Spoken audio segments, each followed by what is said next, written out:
बिस्मिल्लाहिर्रहमानिर्रहीम। अस्सलाम वालेकुम स्टूडेंट्स। बेटा आज हमने एक टॉपिक डिस्कस करना है चैप्टर नंबर 1 का। ये शॉर्ट लेसन में ही आता है। इसका नाम है प्रिंसिपल ऑफ सुपरपोजिशन। ठीक है, पिछले 2 दिन हमने काफ़ी लॉन्ग क्वेश्चंस को पढ़ा, हमने टॉपिक्स को।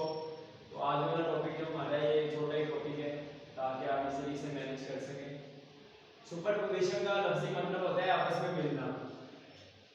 Principle of superposition basically explain करता है कि जब 2 वेव्स या 2 से ज़्यादा वेव किसी एक मीडियम में ट्रैवल करती हुई आपस में मिलती है तो रिजल्टेंट वेव का आगे से क्या बिहेवियर होगा, इसको एक्सप्लेन करता है प्रिंसिपल ऑफ सुपरपोजिशन।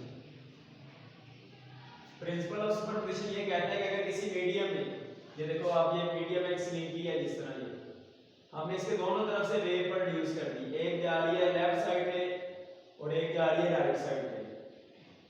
ये वाली वेव का डिस्प्लेसमेंट है ए, ये वाली वेव का डिस्प्लेसमेंट है फर्ज किया बी। तो मिलते हुए जब ये दोनों वेव्स आपस में इनकाउंटर करेंगी, मिलेंगी एक पर्टिकुलर पॉइंट पे, तो जिस पॉइंट पे दोनों मिल रही है ना, उस पॉइंट पे जो पार्टिकल होगा उसका जो रिजल्टेंट डिस्प्लेसमेंट होगा वो मिलने वाली दोनों वेव्स के डिस्प्लेसमेंट के सम के बराबर होगा, या मिलने वाली दोनों वेव्स के एम्पलीट्यूड्स के सम के बराबर होगा, यानी कि a प्लस b। और इसके बाद दोबारा फिर जब वेव आगे गुजर जाएगी फिर वो अपनी पहली हालत में वापस आ जाएगी, आगे चले जाएगी और ये इस तरफ। यानी कि सुपरपोजिशन प्रिंसिपल ये कहता है कि अगर किसी मीडियम में एक पर्टिकुलर पॉइंट पे 2 वेव्स आपस में कंबाइन होती हैं, या किसी पर्टिकुलर मीडियम में एक पार्टिकल है, उस पार्टिकल में से अगर एक वेव गुजर रही है ना, तो पार्टिकल का वाइब्रेशन का एम्पलीट्यूड वही होगा जो एक वेव का एम्पलीट्यूड होगा। लेकिन अगर मीडियम के अंदर एक ही वक्त में 2 वेव्स आपस में कंबाइन होती हैं किसी पर्टिकुलर पॉइंट पे, तो वहां पे जो पार्टिकल पाया जा रहा होगा उस पार्टिकल का जो रिजल्टेंट डिस्प्लेसमेंट या होगा, वाइब्रेशन का जो एम्पलीट्यूड होगा, वो मिलने वाली दोनों वेव्स के एम्पलीट्यूड के वेक्टर सम के बराबर होगा। ठीक है, यही प्रिंसिपल ऑफ सुपरपोजिशन कहता है कि the particle of medium acted upon by n waves, यानी कि जितनी मर्जी वेव्स हैं, तो रिजल्ट जो displacement due to each individual wave जो है फर्ज किया कितने y1 y2 y3 and so on, कि हर एक पर्टिकुलर वेव की वजह से, एक सिंगल वेव की वजह से जो पार्टिकल का वाइब्रेशन का एम्पलीट्यूड जो हो सकता है वो फर्ज किया गया है y1 y2 y3 and so on.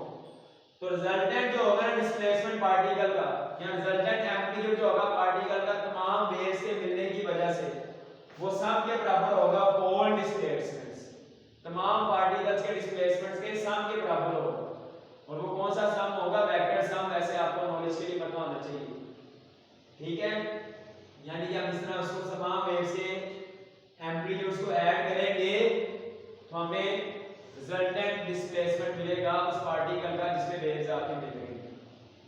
अब आप देखिए इस डायग्राम में 2 वेव्स हैं, इसका एम्पलीट्यूड y1 है, इसका y2, और ये दोनों आपस में मिल रही हैं ऐसे कि दोनों इन फेज हैं। इन फेज का मतलब क्या है कि दोनों का क्रस्ट क्रस्ट से मिल रहा है, ट्रफ ट्रफ से मिल रहा है।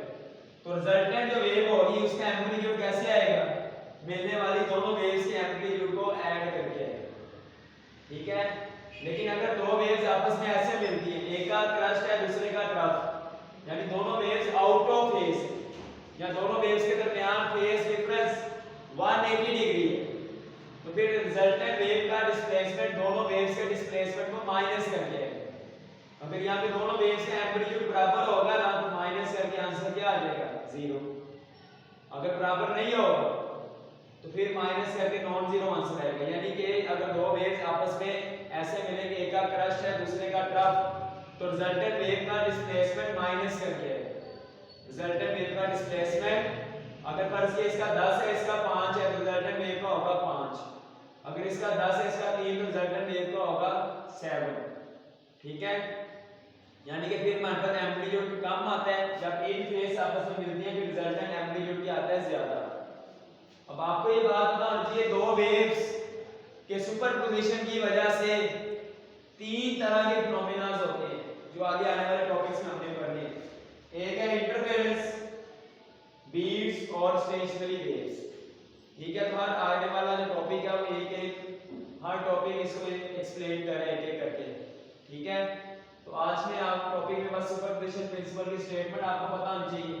ये डायग्राम आप साथ ऐड कर देना, इनके हवाले से एमसीक्यूज भी आ सकते हैं कि दोनों वेव्स अगर इन फेस हो या उनके दरमियान फेस डिफरेंस 0 हो तो फिर रिजल्टेंट डिस्प्लेसमेंट सिंपल ऐड करके आएगा।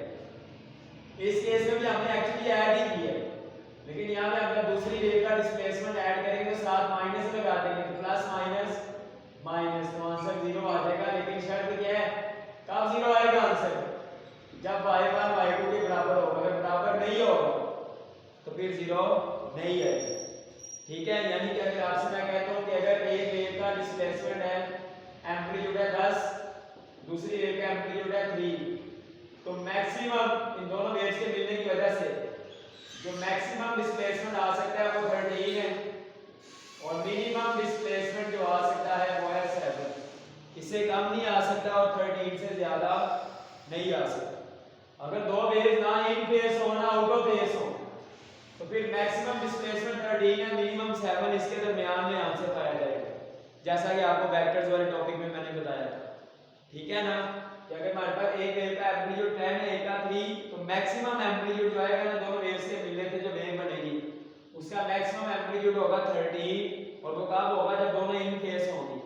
मिनिमम होगा 7 जब दोनों आउट ऑफ फेस होंगी या दोनों के दरमियान फेस डिफरेंस 180 डिग्री हो। अगर दोनों ना इन फेस हो ना आउट ऑफ फेस हो तो इन बिटवीन वैल्यू आएगी। ठीक है, तो आज के लिए इतना ही, इसको आप अच्छे से पढ़िएगा। अल्लाह हाफिज़।